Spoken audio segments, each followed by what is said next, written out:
Welcome to the All Metal Mode podcast with your host, Michael Hare. Tune in every Monday night, 8 p.m. Eastern with co-host Gypsy Jules, and every Tuesday night at 8 p.m. Eastern with Matt Hoffman as we talk to guests, discuss metal detectors, equipment, and everything treasure related. Feel free to join in the discussion in the chat room during the show, and please, if you like what you hear, we'd appreciate you taking a moment to hit that like button and share the link with your friends. We hope you enjoy the show. The All Metal Mode podcast starts right now.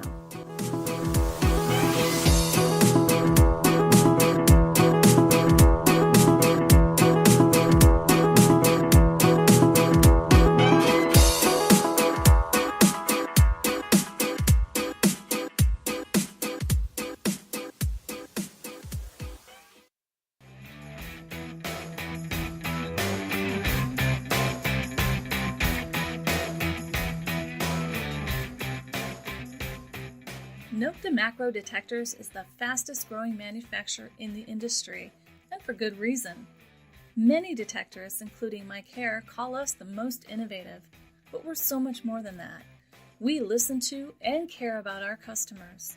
We also offer a wide range of detectors to fit all of your needs. Come check out all of our products today at www.noktadetectors.com. Detectors for everyone, everywhere, a lifetime.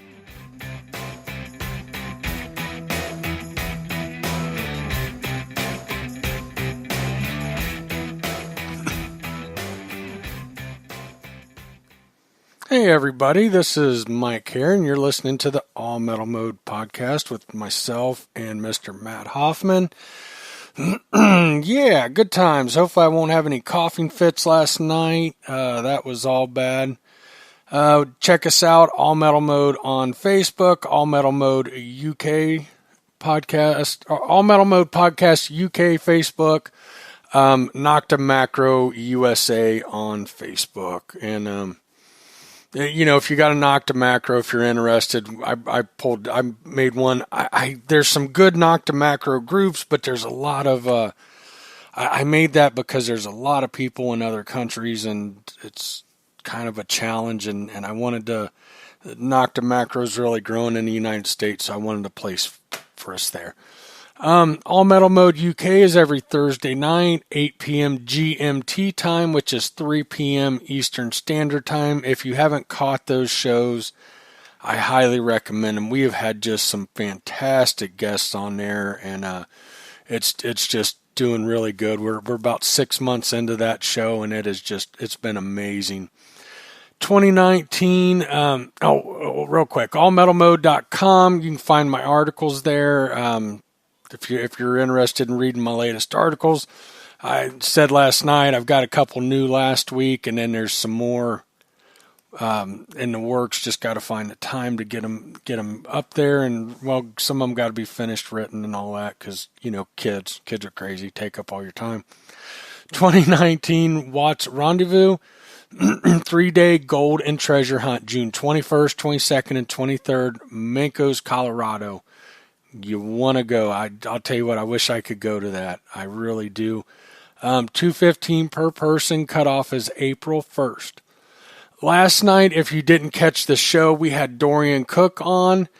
I highly recommend checking him out. He's been detecting since the 70s.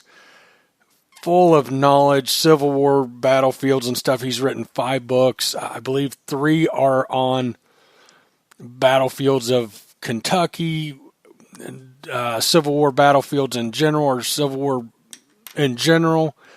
What else? I know he on the Daniel Boone times around Kentucky and Ohio. Simon Kenton, I think he talks about Mad Anthony Wayne, which we had a show on here, maybe a month ago, where we talked about Mad Anthony Wayne and the Battle of Fallen Timbers and all that. So he's getting his books ready to be. He's got a printer that prints them for him as he needs them. He's getting more printed, and we will start talking about them more and know the titles and everything. But he touched on them last night. He will be back. He's going to probably as long as we can get him to do it, he's going to do several shows. This guy is just so knowledgeable, so fun to talk to, a storyteller, and he's just a wealth of knowledge. I really enjoyed having him on. So he will be on next Tuesday night with Matt and myself. We're going to talk relic hunting, how to, and he's going to tell stories on relic hunting. So we're going to keep it focused on that. We will get into a lot more with him, including cache hunting and stuff down the road. Next Monday night, Gypsy and I will be discussing metal detecting saltwater beaches, strategies, tides, equipment, everything. We're going to dive deep into that. Tonight, we're going to talk about where to metal detect. And I know that sounds simple, but we're going to touch on places you can go and give some tips and hints on some things that can increase your finds, I think. I hope, Matt. I hope we're capable of doing that, buddy. Oh, yeah. We don't have hardly anybody in chat. I think I needed to advertise the show a little bit sooner than 15 minutes out. That's my bad. That's my bad. I know you didn't get to listen to the show last night, but boy, was it a good one. It was a good one. I'm really happy to get Dorian on. That guy's just a wealth of knowledge. I think I told you, the first half an hour I talked to this guy last week, he gave me 3 really good tips, and he's very, he knows what he's talking about.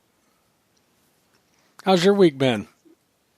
Not too bad. Although I do have a question up for debate, and I guess I'll let anybody in the chat, which not many people, finalize an answer on this one. So I was out the other day, rough day. We went to a lot of really killer spots, unfortunately, trying to get some permissions, and just nobody was home. I mean, all day long. I mean, just doing a lot of driving and just nobody there. But my buddy Tim did find a real nice 1920s Walking Liberty half, and the other gentleman Roy found a nice 1800s Indian. Now we ended up going to a place that had been pounded before by them and a pile of other people. So, but I, my friends, came up with one solid zinken penny.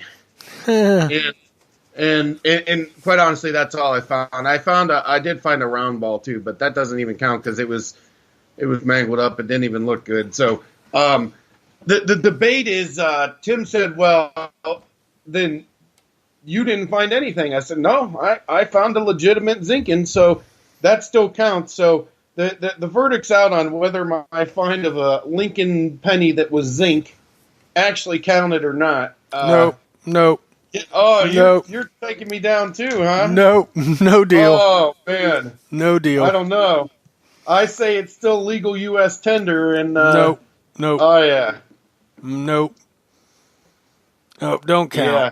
Nope. I say count. I don't know. I think we let the other people be the judge. I mean, I officially said I didn't get skunked, although he disagrees with me, and Roy was impartial. Roy said it counts, so I was 50-50 on the responses on that. So I need a tiebreaker, and you don't count either. So are you in chat? I am trying to get there, but I'm not. Because everybody in chat says no, it doesn't count. Oh man, no, they're not saying anything. I don't think it counts because you can go find a Zinken laying in a parking lot.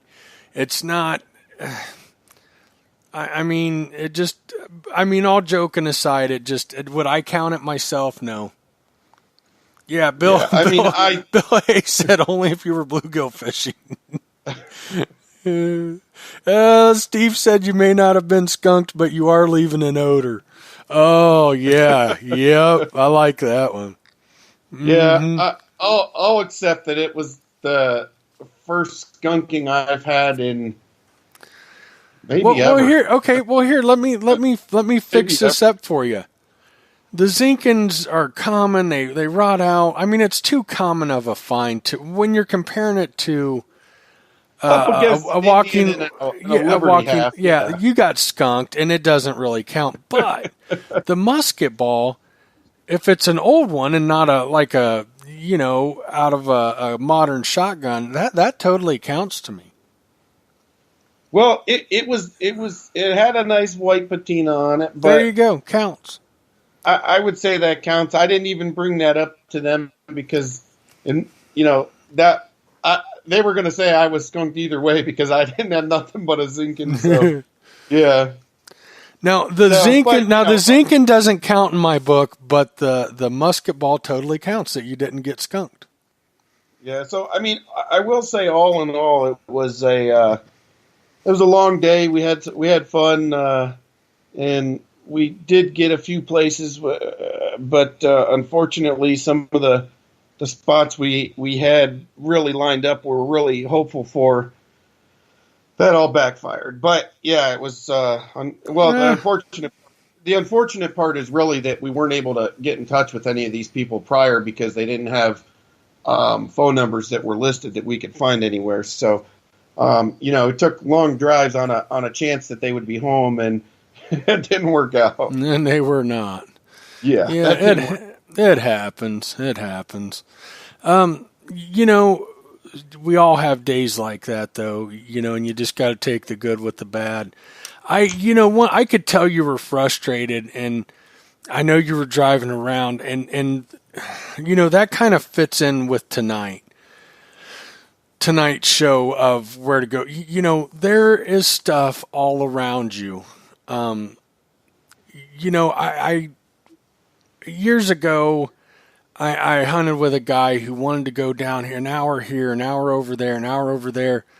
And I would go because it wasn't about what we found as much as the adventure, but it got to where I didn't want to do that. There's too many places in the town I lived in and stuff. And here we're taking these hour trips. I remember one trip, it was total bust. And I just thought, okay, well, I'm kind of done with that, and I like to keep close. I mean, don't get me wrong, if you've researched something out and you got something, or it's, something that's really worth the drive, but sometimes to me, it's a lot better to stay local. It's just better, in my opinion. Yeah, we had some spots that would have been like at least one or two, well, probably two of those spots had we been able to. The people been home, and if we were able to get permission, then they very likely could have been super killer, like just absolutely loaded with silver. Mm-hmm. And so, it's definitely worth the risk. Although at the end of the day, you get home, you're like, damn, we drove around all day for nothing. But unfortunately, that's the name of the game. Sometimes if you don't take that chance, you're not going to get to hunt places like that where there's no other way to find out other than to show up and see what they say. But, exactly. Yeah, so, it definitely happens, and from time to time, and not that often, thank God. But it was an eventful day. It happened. So let's get into the show and talk about some places. I don't know. I'll be honest with you guys. We kind of come up with this last minute. I had something in mind, but I really don't know how to go about it, that we wanted to talk about, but I wouldn't even know how to do the show on it, but, we'll touch on that tonight too. But again, we're going to talk about places you can hunt and kind of give you some tips and stuff. Most of you probably already know, but if you're new to the hobby and stuff, maybe this will help you. The obvious is parks and schools. Especially if you're around big cities. I'm telling you, some of these parks in the big cities, Columbus, Ohio is a fine example. There's still silver to be found in most of those parks. And, I would say, and I'm guessing Matt would agree with me, for the most part, the easy targets are gone. You're going to need something that goes deep. You're going to need something that, can separate out the targets. School's the same thing, I think, for the most part. The easy targets are gone. They've been hunted. Parks and schools. I don't think you're ever going to find a virgin park or school. Well, you can. It's rarity, and I'll tell you about a story coming up when we get there. Really neat place. But anyhow, houses, and I wanted to, of course, everybody thinks of houses. What I've always said is, if you're new to detecting, or that's what you tell everybody. Tell coworkers, tell family members, and tell them, I'm looking for old houses to metal detect the yards. Old houses, and don't, hey, if it was built in the 50s, it's worth detecting. I mean, silver. But, tell them you're looking for older, and, explain your hobby, talk about it, explain metal detecting, and you'd be amazed at what doors that would open. It's opened up a lot of doors for me. Matt, how do you go about getting permission at a house?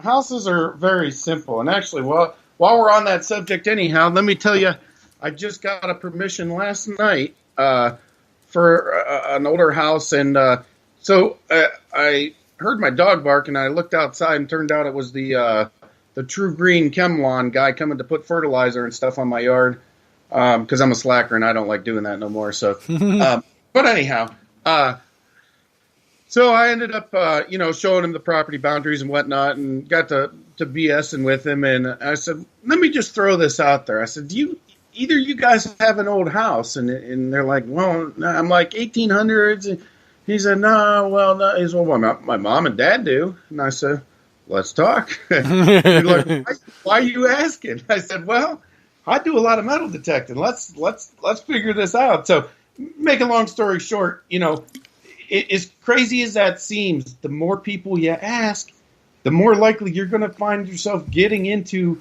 potential spots that you would have never had an opportunity to get into just by chance. So, I make it a goal of mine to ask at least one or two people every day, just random people that I end up talking to or encounter or come across. And like I said, so anyhow, I ended up getting a opportunity now to go check this out. Now, supposedly, there's potentially some really cool stuff that was buried in this backyard at this house. Now, it may be myth, it may be legend, it may be just folklore, who knows?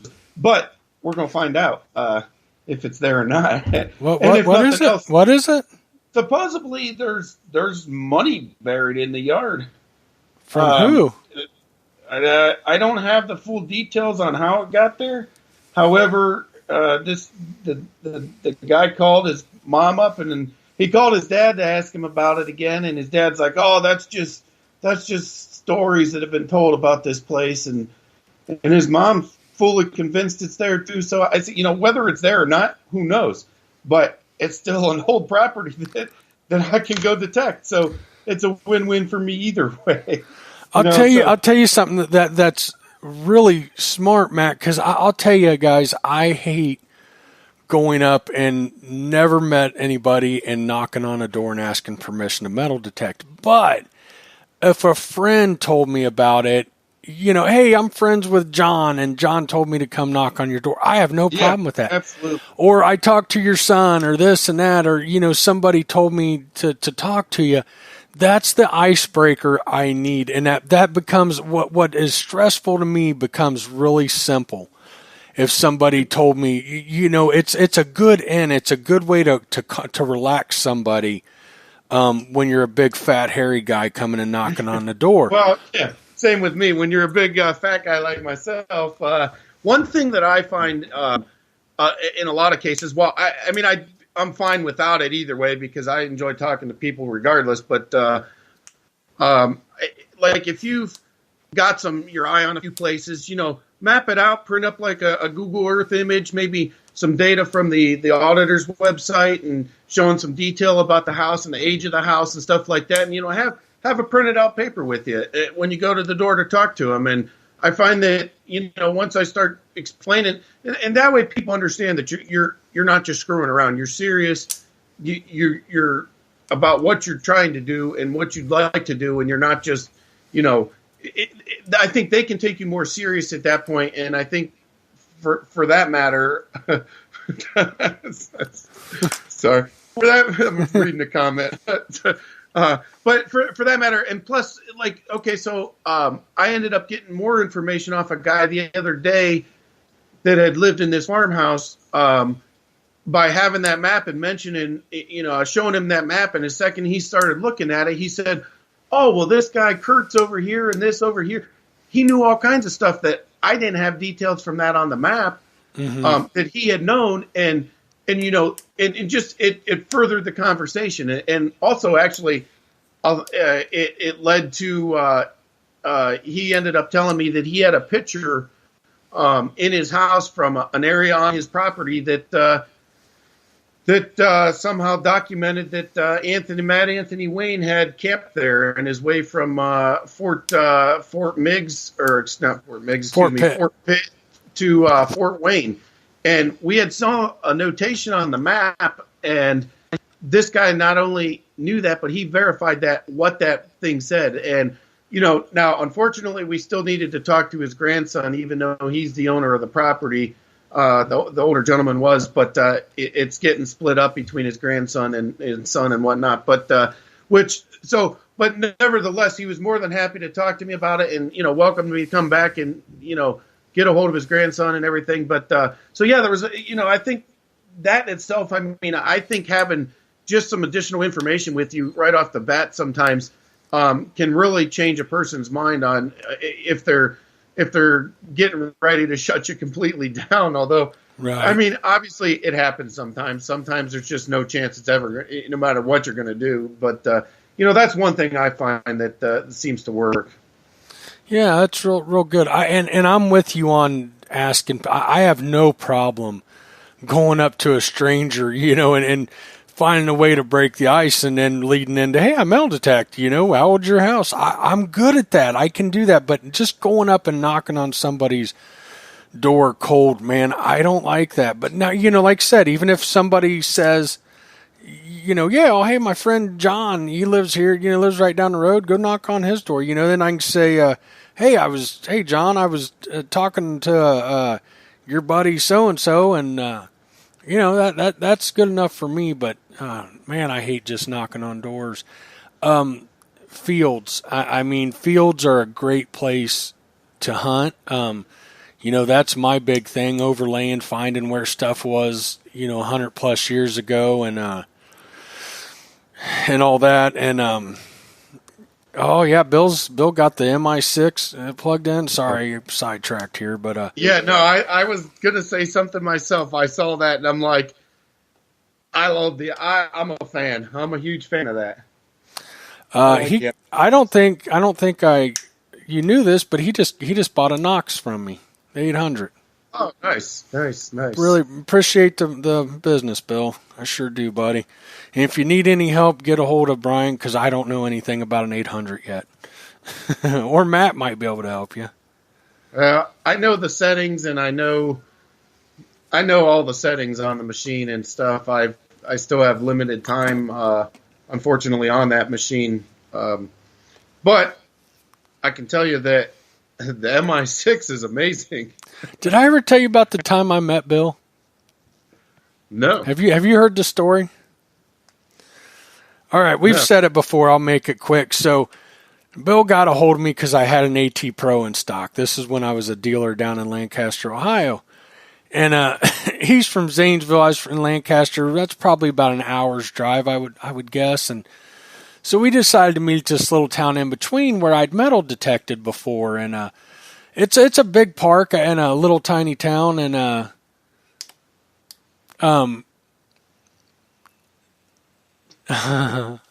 that's funny, Bill. So I'd gone there before.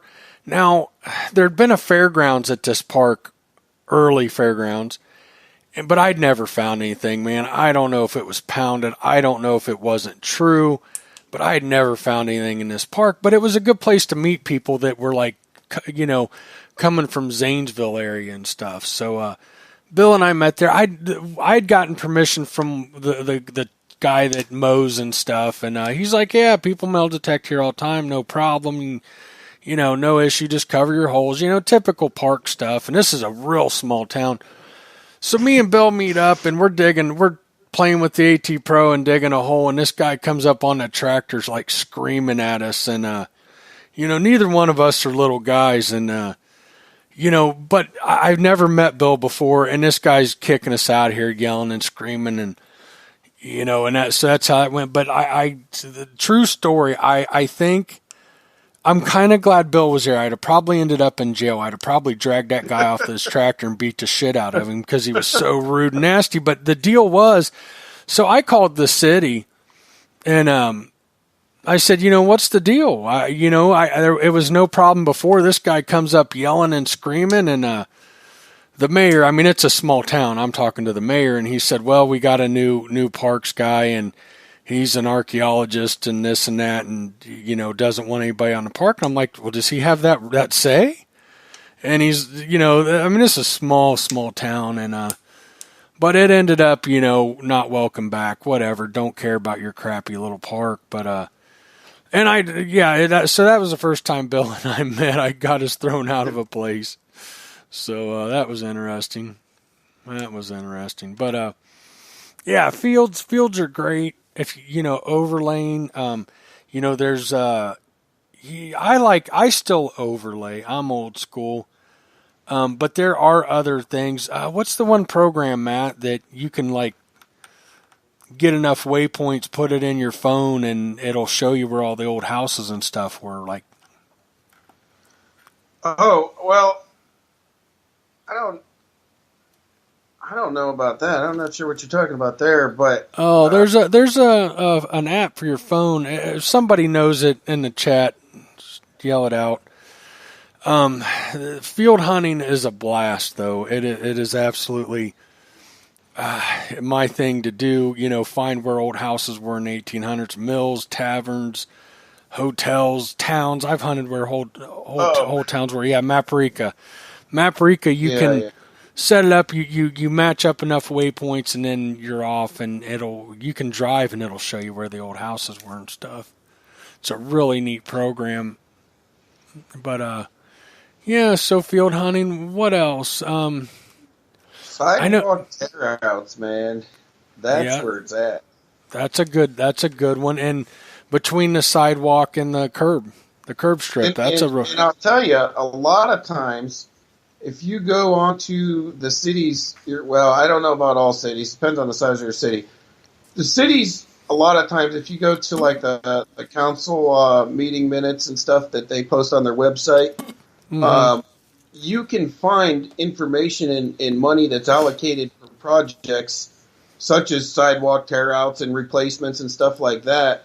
And you can easily know find out when that's going down, when they're going to do it. And 9 times out of 10, you can be the first person to get yourself on these spots and detect it before it gets, redone. And when they tear that stuff up, especially in some of the older areas, it's amazing how much stuff people find. I mean, it always blows my mind. And I've hit a few sidewalk tear-outs in my time, and I've done good on a couple of them. There's a couple that I did really good on, and others weren't really happening. But, it's amazing what could be found in those. I want to bring up what Bill's saying. Bill says he prefers old school boots on the ground and following iron in. I'm looking for the sites that aren't on any maps. That's a very good point. I kind of do it different. I like to overlay, get permission for a piece of property. So I know that there was, one house site or however many. And then while I've got permission for that field, I'll look for anything else, any high spots. If you're along creeks, look for high spots in the fields. If you've got a little incline in a field and like a little hill and the side of it or part of it looks cut out, I don't know, they build a lot of houses on the side of hills. And usually you'll see kind of a dip where something, it's just out of place. The hill's coming down and all around it, it's the same. And then there's one little area where there was like a little flat spot. And they're usually not flat anymore, but you can see more of a bump. You don't see where the whole house sit, but you can see that something was up. Bill said 1 or 2 contour lines up from a water source. Yeah, look look on the old maps for where there were, any time you find springs, I don't care if nothing was even built there. Often there was. They camped there and stuff in the earliest times. Springs were a hot spot in the day, and but so any of that. But I don't know if Bill does the same as me. Gets permission, because he knows a house was there. Because oftentimes there, you can get permission for a piece of property, and let's say here's a really good example. I know a place, probably under 200 acres, and there were at least 3 sites on it, and only one of them's on the map. As the family grew, they built another house. As the family expanded, one of the sons marries off. He builds a house and that kind of stuff. A lot of times the earliest settlers, they built a kind of a quick structure until they could. A founder's cabin, basically, is what I would call it. And before they just a quick structure till they were able to get their actual house built. Yep, and you can almost guarantee that was along a creek or a spring. They didn't even dig wells. They didn't have time. Water was the highways of the day. So keep that in mind, and they were very important, much more important than they are now. Nowadays they dig a well in no time flat, and off they go, and you can build a house just about anywhere anymore. Back then it wasn't the case. They came here with nothing. Yeah, I like it. He mentioned the topographical maps. Those are really nice, and I find those very handy in a lot of cases too. Mm-hmm. Yeah, I mean, you come up just a little, and when Mike, I was never really much of a field hunter, quite honestly, and until I met up with Mike, and I've been hunting a lot of fields lately, and I really enjoy that. It's a nice break from some of the parks and old houses and stuff I do, and you find it seems, I don't doubt that some of this. You there?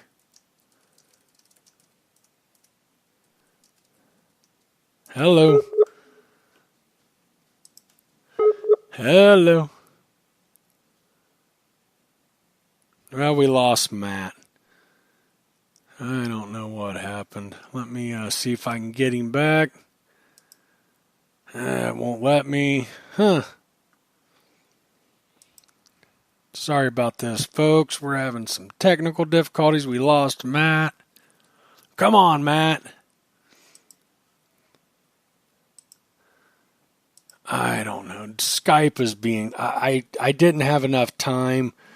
I should have restarted my computer and restarted Skype and everything. I was having trouble earlier with it, and I ran out of time. It was time to start the show before I realized, or it was getting too close to start the show before I realized I was having issues. So I'm trying to get Matt back. Well, I don't know what the deal is. Says Matt isn't online, so it must be on his end. I'm sure he'll call us back when. Yeah, Bill said the conversation was just getting good. I'm trying to. Yeah. So yeah. Fields are amazing, and Matt, I knew when I started talking about fields to Matt, he was interested, but I could tell it wasn't, he wasn't too excited. And then on top of that, the first 2 or 3 or 4 field sites he went to were kind of a bust. And which happens, I don't care what kind of detecting you do. You're going to find sites aren't good or don't produce, or especially in fields, sometimes you can't find them, that kind of thing. And once he got on one, though, he was hooked. And, I think a real good point to make, I don't find a lot of coins I don't find a lot of silver. They seem to be full of large cents, but Matt, when him and I were hunting together, we found, I found a flying eagle, and he found a seeded halftime. I mean, how many seeded halftimes have you found? Your best luck for odd coins, silver coins, and old silver coins are fields. I mean, in my opinion.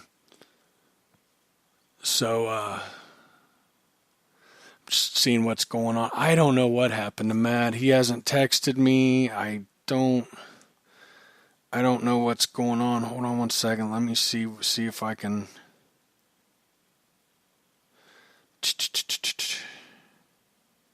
Let me text him. I have to assume it's on his end because it said he's not available. But yeah, that's fun. So I'm going to bring up something real quick while we're waiting. Hopefully we can get Matt back. If not, we'll continue. I'm going to leave the name out of it. Matt said his power went out, so we probably won't have Matt back on tonight. It happens. He's texting me some more. We'll just keep going without him. I don't really need him anyhow. He just gets on my nerves. No, I'm kidding. You know I love Matt. But something I wanted to bring up. I was texting Matt, and he's rebooting now. So y'all tell the story. So a friend of mine jokes about skipping parts of the show when I talk about, I talked a lot about the Rudis for a bit, and I've tried to calm down on that. And he says now I have a macro commercial on your show to skip. He was talking about how he would skip those. I'm just going to say this. I'm not getting anything for doing those commercials. I do it because I believe in what they're doing. And so just a heads up, it's although I would like to get to where I make some money to where I could, it's not out of pocket and stuff. And of course, I could always use new equipment, and I need new equipment stuff. But that's not about that. And I think they're the most innovative, and I love what they're doing. And so we're doing that commercial. You with us, Matt? Yeah, I'm back, man. My power went out. No big deal. I just took a moment to talk about you while you were gone. Figured that was a good time. Oh, yeah, of course. I know somebody who has hunted metal detected where train wrecks were. That's another good one, I think, and have found at least some relics and stuff. And but if you start researching train wrecks, I mean, there's some train wrecks that had money on board and passengers that lost everything and died. I mean, I know that's tragic, but there can definitely be stuff found at old train wrecks, and if nothing else, how cool would it be to have some relics you could prove were from that train? Yeah, I think that's really cool. And woods, I mean, whether there was something in them or not, I think woods are a good place to hunt. You never know what you'll find in the woods. A lot of times trash. I found a lot of trash in the woods. What about you, Matt? There seems to be an ungodly amount of, you'll be out in the most desolate, remote areas ever, and you're like, there should be nothing out there except for something, and you just start coming across trash, and it's like, it's amazing to me. And it's not even old trash. If it was old trash, I get it.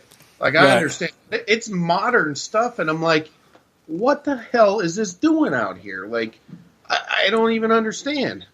But yeah, I have found some really cool stuff in the woods in different areas. There's some areas not far from my house that are along creeks, and if you can deal with some of the trash that does seem to find its way through there, I have found some pretty cool stuff. Nothing, super noteworthy, but I found some cool stuff at old cellar holes and stuff in the woods I've stumbled on, and some stuff like that. But yeah, there's woods can be real productive. I'll tell you,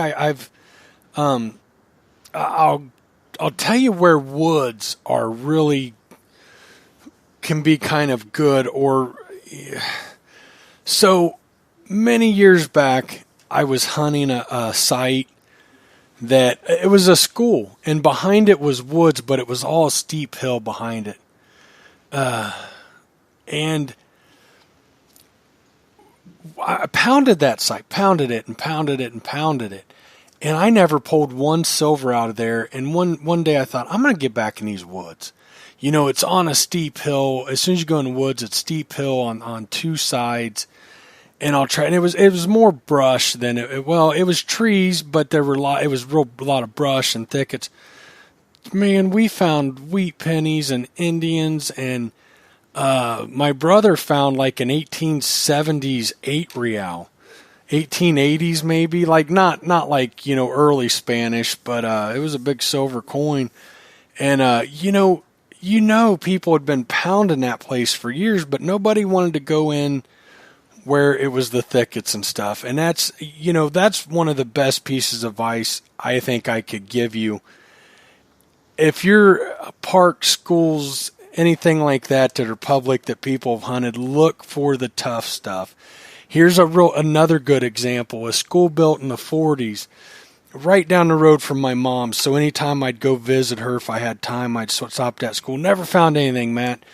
Thanksgiving one year, I went there and I parked, and I'm hunting in the playground area. It's the same playground, been there since it was built. Heck, some of the equipment I think was original. And there's a cornfield next to it and runs all the way along it. And there's brush and trees, little trees along there. And I thought, I'm going to detect in there. Well, I would have to literally kick the brush over and stuff and knock it over and get up against as close to that fence line as I could with my coil. And I ended up finding a Washington quarter and a Mercury along there. And, that was with the I'd pounded that place with the E-Track, never found a single, I kept going back to it because it was right down the road from my mom's, and because it had beat me. It conquered me, and I wanted to find something out of there. I wasn't convinced that everything was gone, and it was literally probably 2 minutes from my mom's house, so I stuck with it. But I got that idea. So look, people are lazy, and think about that when you're hunting somewhere. I've gotten under bushes. There was this one old school down in Cleburne in Lancaster, Ohio. I did real good, and it got to where, a couple 2 centers, some Indian heads, a fatty Indian, a couple Mercs, I think, a couple Barbers, a good school, a little yard too. Well, on the one side, there was this great big bush or tree. I don't even remember what it was, but you couldn't get, 10 feet around it. And I got in there real low and swinging around, and that's where I found my, fatty Indian. The same thing, bushes underneath the windows. I got in those bushes, and I think I either found a Mercury or Barber in there. Think about where people aren't going to hunt, that are too hard for them. I'll tell you a good spot. It may sound a little silly, but, in previous years I detected a lot of old houses, and one thing that I seem to find common on a lot of the older houses that there's these front porches, like bigger front porches that were never original to the house. Right. And at some point in time those got added on, and I've come across ones where, there's access to get under those porches, and I've got under some of these porches and I've pulled some silvers out that obviously no one else either thought about it or really cared to go under a porch and deal with spiders and stuff, but just crawling around on the ground swinging the detector. And I've pulled a lot of silver out of spots like that were not really not the easiest spot to be hunting, but if other maybe the rest of the yard wasn't producing because it had been pounded, but sure enough, under that porch, man, there was still good stuff left there. Yeah, that's a good one. I'll tell you something else. Don't ever discount anything. Quick 2 stories. When I moved to Lancaster, we talked earlier, I'd tell everybody what I do.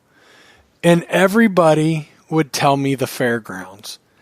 And I wasn't interested. That's public land. It's, I figured it had been pounded over the years. So I discounted it several times, and I'd say, no, like an old house or, forget parks and schools. I was looking for private property, and, I got some good leads. Well, one day, I bet 5 or 6 people to this point had told me the old fairgrounds, and I just wasn't interested. One day, I didn't have any place to go. The fairgrounds is literally like 5 blocks from me, and so I didn't know how to get a hold of anybody. I found a number, and I asked if metal detecting was allowed, and the guy said, he said, we don't allow it up front and stuff. You can around back and in the back area. And so I went there, and you pull in, and off to the left there's big grass. It's parking, but it's grass. And Matt, over like 2 years, 2 maybe 3 years, I found over 40 silver dimes. I found Indians, or 40 silver coins. Matter of fact, my Standing Liberty quarter that's worth about $125 come out of there. 1837 half dime came out of there. Yeah, it was the first year of 1837 was split. The first part of 1837, it was cap bust. The second part, it was seeded, and I got it seeded. Let me think. I mean, just tons and tons of stuff, and some seeded dimes, some all kinds of coins come out of there. So, don't discount a place because it's public, man. I mean, over 40 silver coins. Who would have thought? Here's another one. I know a guy. I actually got to hunt it and found a couple things. I don't think it was anything too important, but he had found some just absolutely killer stuff. This town that was made up of like a few houses. There were no stop signs. There were no roads. All that kind of stuff. Just a tiny, tiny little town had this like little public square park.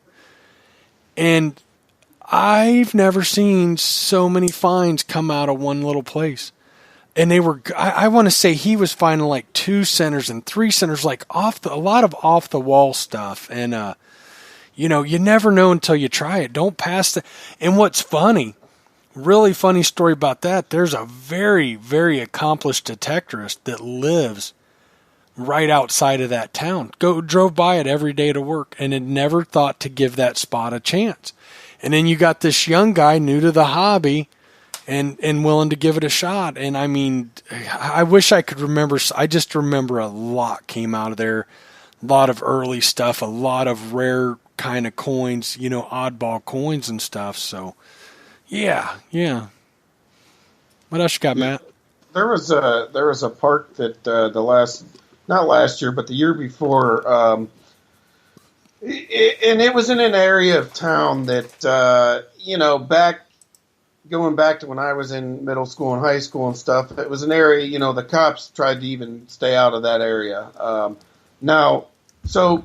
Prior to that, it had been a rough spot for a long time. And, it's really changed a lot in that area. And so a couple years ago, another park guy, I was talking to him one day while I was hunting another park, and he said, "Oh, you ought to go over to such and such." And I said, "Well," I said, "Yeah, why not?" I didn't know how comfortable I felt over there detecting by myself, but I went over there, and it turned out it wasn't that bad. And but the great news was that park had clearly never been touched. Hey, Matt, real quick. Can you take over the show and I'll be right back? Yeah. Okay.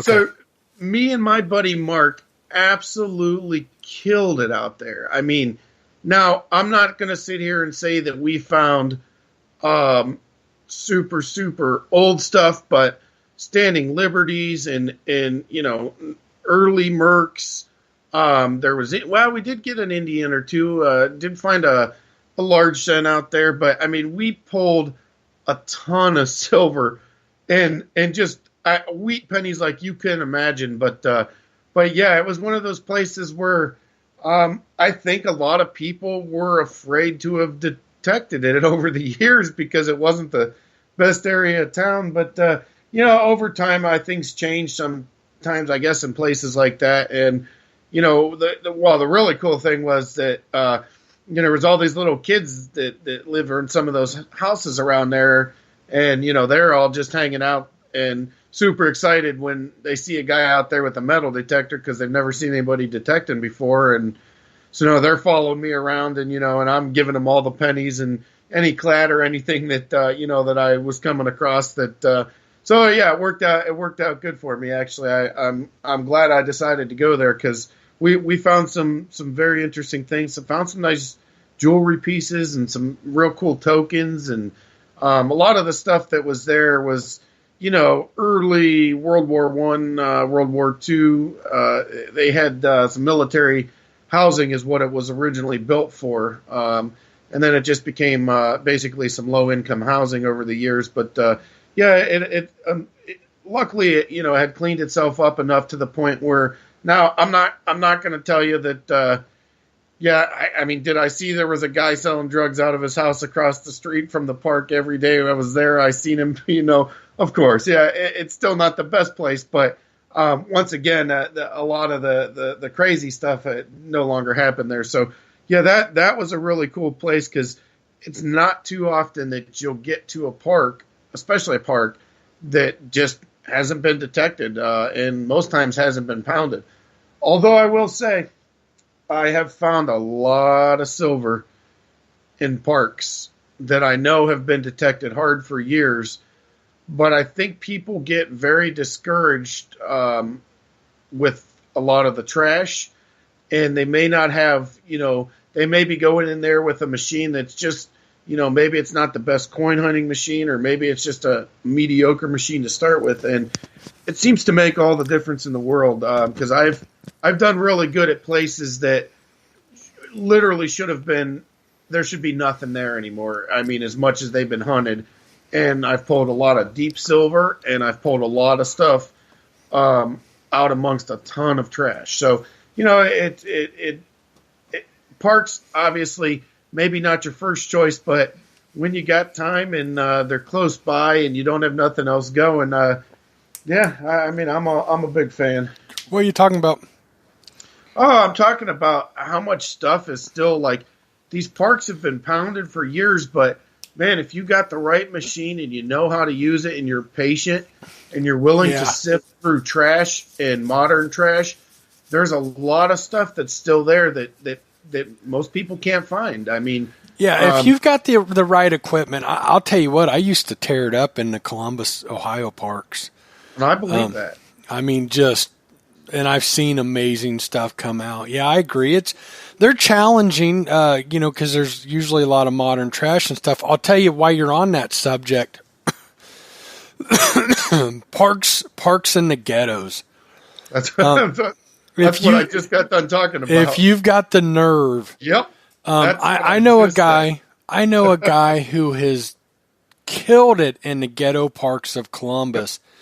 And I asked him one day, I said, man, you ever had any trouble? And he laughed and he said, one time, this is the only thing that's ever happened. He said, I was at this park one time, metal detecting, and this big guy come and sit on the bleachers close to where I was hunting. He just watched me. He said, I thought I was going to have problems. And finally the guy got up, walked over to me and handed me a $20 bill and said, man, if you're out here looking for change, you need this more than I do. And that's the only incident he ever had. Now, I've had different couple different things happen to me that I quit hunting in the ghettos. The first one was a group of us went to a school where a new school is, but there'd been schools there earlier. And a couple good things come out of there. I want to say a barber half dollar come out of there like that day. But as we're detecting, this little Chevy Blazer come flying in this field about 80 miles per hour and whipping it around doing donuts and stuff. And we're in the middle of this field, and I'm like, time for me to go. Well, another time, an ex-cop, a retired cop, met up with him and a couple other guys, and we went in this neighborhood that had this big, long divider between the road. It was an old neighborhood, and it had like almost, you've seen them where they, it's like they've got trees and stuff down the middle of the road. And it was real wide. I mean, the two lanes together weren't as wide as this big strip going down the middle. And we're detecting there, and so this carload of guys keeps driving by checking us out. And we all had pistols. We all had guns on us, but still, I mean, they were definitely checking us out. And then somebody, an old guy come out, real nice old guy, and said, "Hey, what are you guys doing?" We told him, and he said, "Well, you can hunt my house." And he goes, "That house over there with the yellow tape around it," he said, of course you can hunt that. And one of us asked, why does it have yellow tape around? He said, "Oh, there was a drive-by. The old guy that lived there got killed. A bullet went through the window." And I stuck around a little bit, but I thought, that's when I realized there's no coin worth the hassle. So I kind of quit the ghettos, but I know people that have done them and never had issues. Yeah, I've never had issues myself, but I will say that there's some. I used to get in some pretty rough areas, and I actually had a guy ask me if I needed money one time, and I said no, I'm good. And once same kind of situation, he's like, "Oh, I saw you looking for. I figured you're looking for money," and I'm like, "Well, yeah, but I'm looking for older coins, And yeah, I only had one issue with a guy. This guy tried to sell me. He came up trying to sell me a silver bracelet we probably just stole from somewhere, and I'm like, dude, I pull out my wallet. I'm like, I don't even have any money on me, man. There's nothing in it, dude. I can't buy it if I want. No, it was fake. It had a stamp on the clasp, but the rest I could clearly see was not real. It was plated. It wasn't silver by any means. And I don't try to hang out in some of those areas as much as I did in the past. I'm a little more cautious these days, But I've done really good at parks in the ghettos. Yeah, I think people are afraid to go out there and hunt them, man. Oh yeah, they are. I don't blame them after my experience. A couple of them experienced it because it's not. I mean, to me, it just wasn't worth it. I mean, people go forever, hunt tons of them, never have any issues, but that one time, drive by, this poor old guy was sitting there and lost his life. Like, God, man. Yeah, that's the one downfall, because I was at a park not too long ago, and I mean the people, it was totally trashed out, but there's super deep stuff there, and you keep seeing all these people come up on the corners, and I mean they're just selling drugs like right out in plain sight of. Yeah, and it's just it's amazing to me, and homeless people sleeping on the benches in the park and stuff, but I mean, in trash like you've never seen in your life. It was unbelievable. Huh. But there's stuff there, man, and if you're willing to take that chance, right, you find some good stuff. Bill Hayes said, Kevlar vest, helmet, and M16 is the only way to hunt East Columbus. I've been in East Columbus, man. I never had issues. I'm not quite sure. I might not have been in East Columbus. Well, no, I know where you're talking about. Yeah, I've been there. There's a park there that was like a racetrack. I hunted there one time. I don't know. Most people just leave. I think when you get in bad enough area, they just assume you're crazy. And I played the part well. That's what I think too. Like they're like, what's this guy doing out here? But he must be crazy if he's out here doing whatever he's doing. We'll just leave him alone. Right. You better leave that guy alone.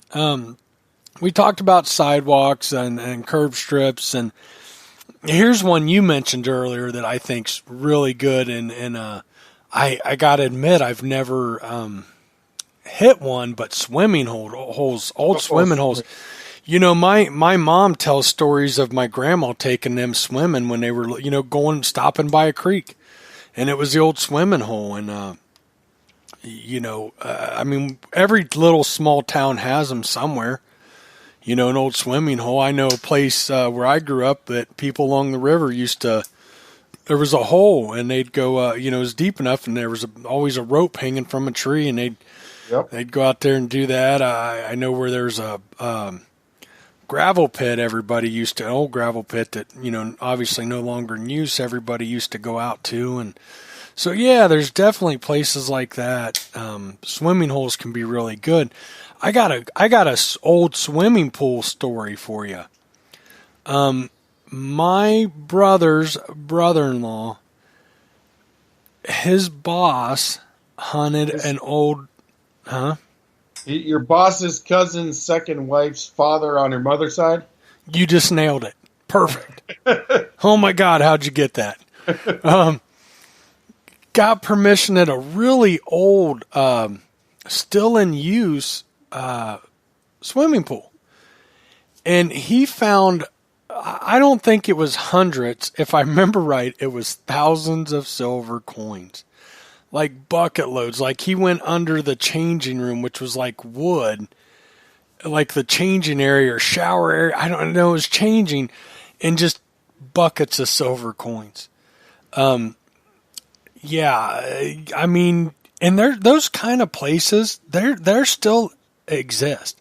They're few and far between, but there are places that still exist. They've been overlooked. Nobody's ever thought to ask permission, or couldn't get in there for years, and then somebody passed away, and the right person comes along and asks permission. And I'm not just talking swimming pools, but I'm talking on property, whatever it might be. I know of a guy who had permission for a place. I can't give it up. I'm trying to think of imagine an old park from the 1800s that's still in use, but it has always been private property and nobody could hunt. He got permission for it. Hundreds of silver coins, and that's been in like the last 10 years. I mean, we're not talking 20, 30, 40 years ago. We're talking just the last few years. Those places still exist. Here's another one is old picnic groves. I think they're getting harder to find and fewer and far between, but you get the right picnic grove, and there's potential for hundreds of silver coins. Yeah, we've been tracking that. Well, a friend of mine, Tim, and a buddy of his have hunted a ton of picnic groves, and let me tell you, you spend a lot of time tracking them down, and you hit some that maybe don't produce, but you get to that one or two, and when they produce, and yep. Holy moly. Uh-huh.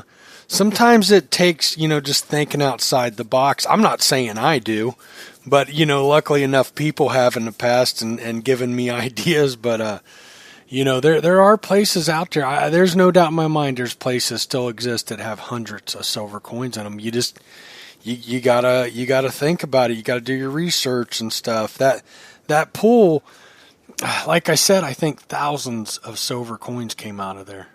Thousands. That's amazing. I mean, can you imagine just the melt value on a couple thousand coins? Yeah, I mean, I've seen stuff come out of picnic groves, and there's a lot of old parks and stuff that don't exist maybe today that you'll find on some of these maps, and there's a lot of potential stuff that's on private property that you won't even see necessarily on like the really old maps, but it shows up on some of these maps from maybe the 20s or the 30s or the 40s, and here they go way back, but they just haven't been used in a long time, and they're now private property. And, Oh yeah. and are not listed on a lot of the older stuff. And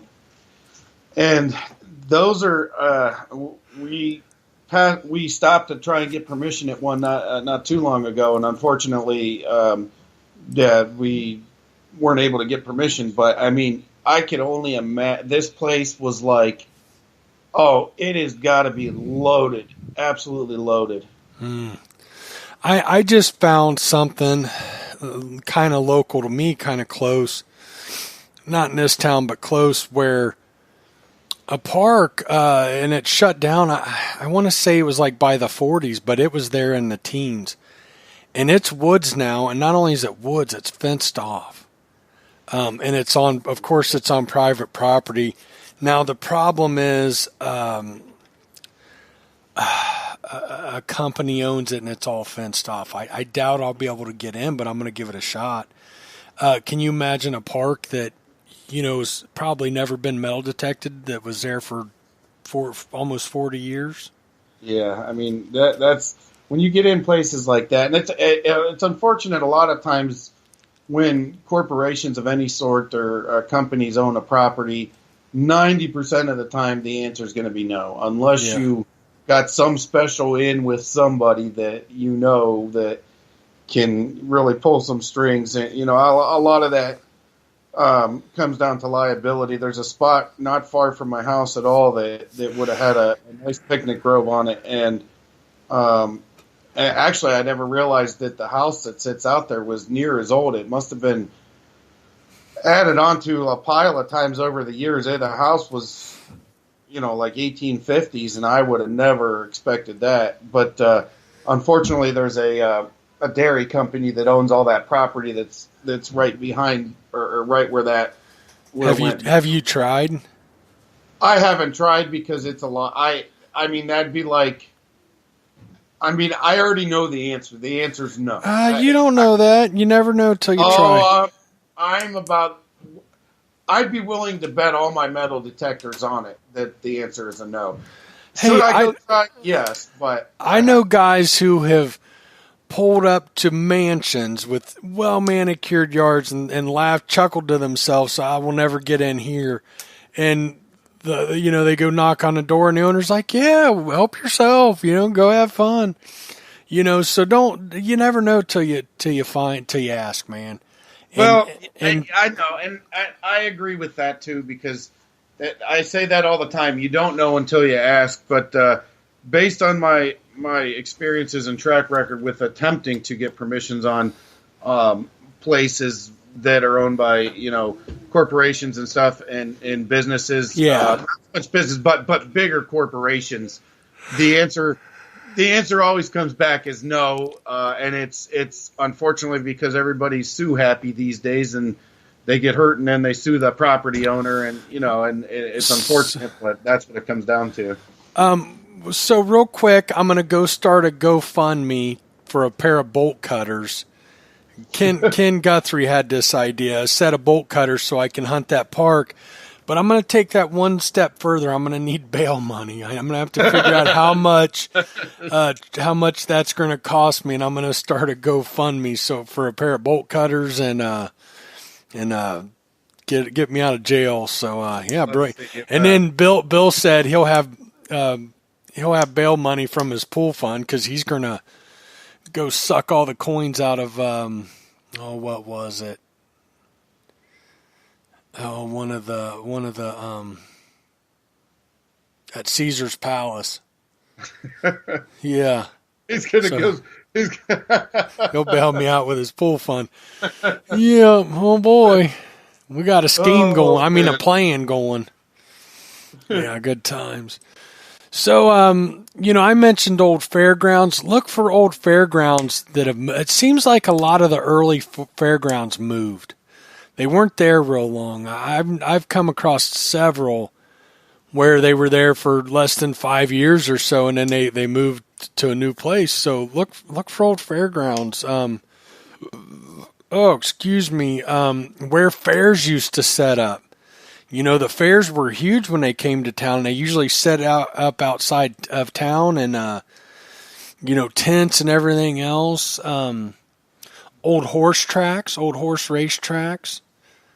That's another good one. I know Tim, you spoke of Tim. I know Tim's gotten into at least one and thought he'd do real good. And I think he found one silver coin. It was just a farm field now.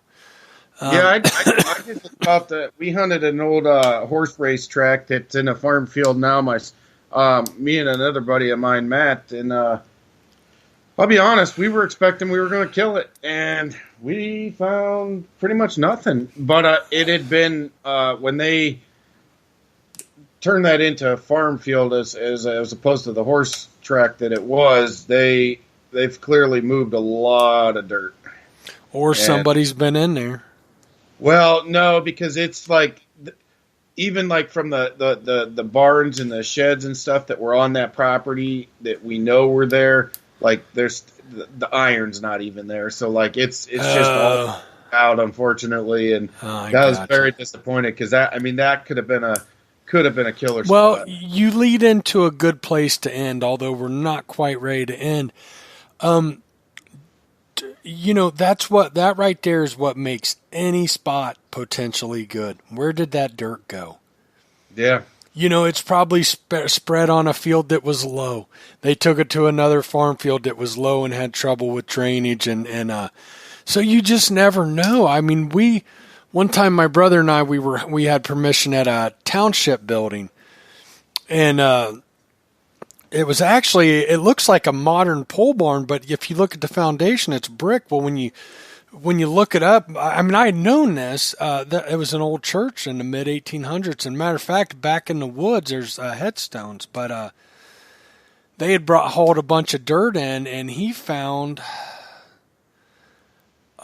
like an early Canadian dime, like 1830s or something. I don't really recall, but it was Canadian but silver. It was really cool. Early, definitely back in 1800s, and. They pulled that dirt out of somewhere. Well, that dirt will get spread out somewhere else again. And, I guess there's always a chance for dirt to end up on a foundation of a new house or something, but most likely that dirt's still visible somewhere. So you just never know. And I think that's a good, Bill talking about going and hitting, just getting out and walking places and stuff. You never know when you're going to come across. Can you imagine a horse track that was just, let's say, in business for 20 years in the 1800s and all that dirt's moved to another field? Can you imagine the potential? Yeah, that'd be crazy. And somebody somewhere someday will stumble onto that stuff because that dirt's all been moved. Yeah. Bill said, "No worries, Mike. We'll smuggle you in bulk pack of ramen noodles and coffee, good as cash." No kidding. Ramen noodles. I didn't know this, but they call. You know what a break is? A break? It's ramen noodles, and guys in jail will put crackers and cheese and sausage and hamburger, and they call it a break. Yeah. I never knew that. Well, so you're learning up for your adventures. Right. I've already got a little no for my adventures. So yeah, you never know where dirt's been spread and stuff. Carriage roads, you mentioned that one, old roads. Yeah. That's a great one. I actually didn't find anything. I got to hunt Zane's Trace. Bill will be very familiar with that. Bill, I was out in the wood. You walk past this creek and around, and you turn left into the woods, and you're all on old Zane's Trail. Zane's Trail, and you could see how, the wagons over the years had rutted that down feet. And when I turned on that trail, man, it was like stepping back in time. Unfortunately, the guy who owned it didn't own very much of it, and it went onto somebody else's property. But I did hunt a little bit of it. So that was really interesting.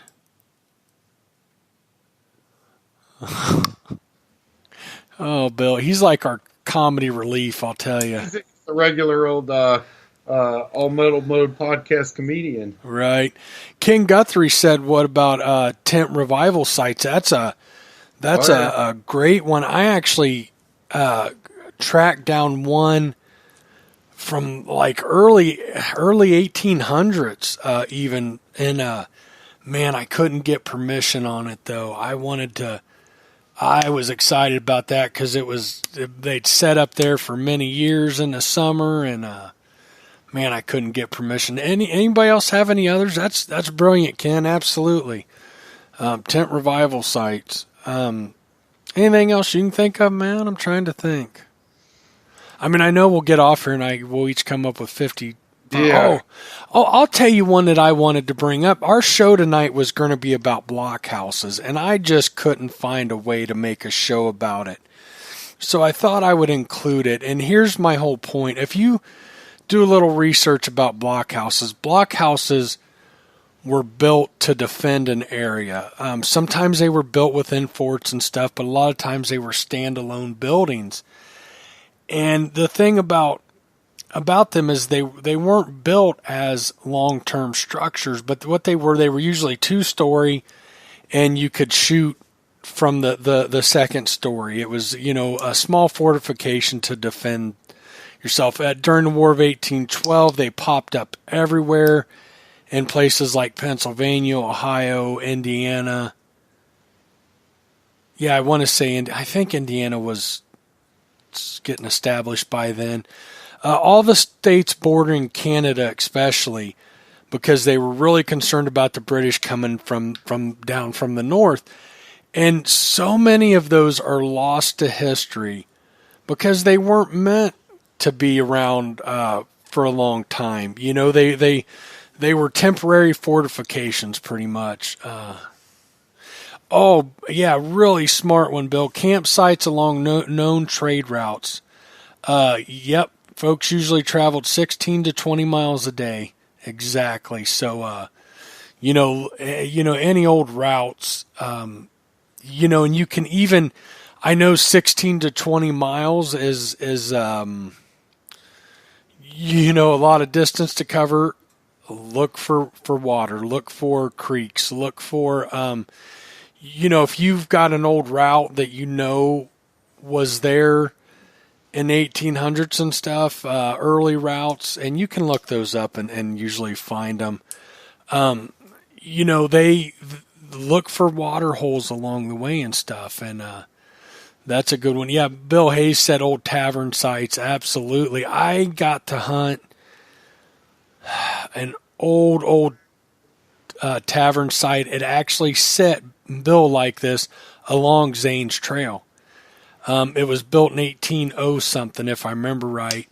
The problem was it had been burned down. It was a 3-story building, and it was a tavern, and it had been burned down at some point, and it sat there vacant and collected trash. People dumped because it was way back off the road. And give me 1 second, and I'll explain to you how I know this. The owner, these people bought it and rebuilt it into a 2-story home. Now, they put a lot into it, as you can imagine. I mean, it was just the brick foundation, and the 3rd story was too far gone, so they turned it into a 2-story, which I'd love to have seen that 3rd story built. I wish they would have done that. But anyhow, I got permission for it, and I literally I took out buckets, 5-gallon bucket loads of trash, and never found anything. Number one, you could definitely tell it had been just dump site. But then on top of it, I don't know what it's like then, but even into the early 2000s, I can tell you farmhouses, old, houses out in the country that are being built or remodeled, they just bury the trash on the site. And how I knew it was that, there was the plumbing, what's it called? The plumbers taped the 2 cans together. The one is, what is it? Jeez. One's like the flux and the other one's the cleaner. And I was finding those like crazy, and but I was finding older pop can stuff. But man, how I'd love to have hunted that back before it got trashed. because you can imagine. I mean, Zane's Trail came through like 70s, 1780s, I would guess. I mean, Lancaster was a town in 1793. Yeah, he said flux capacitor. That's the answer I was looking for. No, what's it called? Isn't it flux? Well, you got your primer and your glue. Is that what you're talking? The purple and the clear stuff? Yeah, I guess so. Yeah, Yeah, Bill's just making fun. What a jerk. That guy's mean. That guy's mean to me sometimes. No, I'm kidding. Well, that's all I got. Thanks, guys, for adding to it, though. You definitely, and I'm sure there's a lot more, but my best thing the best piece of advice to sum it up is, don't assume every place is hunted out. Look for things that, hunt areas where others that are too lazy wouldn't hunt, and try to think outside of the box. Try to think of those out of place spots and stuff. Yeah, I would definitely say myself, get into some trashier places, slow down, take time, and you're going to find a lot of stuff that people are not willing to really hunt for a lot of times because they don't like dealing with all the trash. But I've done really well at spots that were fairly trashy, and I guarantee people either missed it or just said, the hell with this spot, like I'm going somewhere else. So yeah, a lot of good spots out there still. Yeah, absolutely. Let's call it a wrap. I'm getting tired. I've still got this cold. I'm glad I didn't cough everybody's head off. But next week, Monday night, Gypsy and I are going to dive deep into saltwater beaches and hunting water, and she's got a lot of experience on that. I don't, but I can talk about some things. So we're going to talk about that. And then Tuesday, Matt and I are going to have Dorian Cook on that we had last night, and he's going to talk about, he's going to talk about relic hunting, how to, and tell stories. We're going to keep it all on relic hunting. Canal systems. Bill said also along canal systems. Absolutely. I can say I've never had any luck along the canal systems, and I've hunted many of them. The sides were walk routes and the towpaths and all that. Now, I know people that have done good on the canal systems. I never have. I just haven't, but I know people that have, so... what else? Next Tuesday night, I think I said Dorian will be coming back, and we'll have him on talking about relic hunting. That guy's a wealth, just full of information. Check out Gypsy Jules on Facebook and YouTube. Girls Rock Metal Detecting, her YouTube channel. She just started a Facebook group. It's Girls Rock Metal Detecting as well. Ohio Relic Hunting on Facebook. I know it's an Ohio site, but absolutely one of my favorite because it's Bill Marsh's and it's fun. I'm not getting feeds for that anymore. I gotta get on there, and I keep meaning to go out and spend some time on it and see what's going on because I love how Facebook chooses what they want to show you. Dirt Pirates on Facebook, YouTube Huntress Kimmy and Cloudhopper Scott. If you would like to be added to that, want us to give you a shout out, just get in touch with me and let me know. So that's it. That's a wrap, man, unless you got anything. No, I just want to give a shout out to myself. No, I'm just joking. You don't want to do that. That guy's a jerk. I know him. He's an idiot. He said it's wintertime, page is stagnant. I figured, but I wanted to go and check because I don't think I'm getting feeds for it at all. So I'll go check it out. All right. Well, thank you all for tuning in. Hopefully this show will help somebody, and we hope it can help somebody. And have a good night, and we'll be back next week. We'll see you.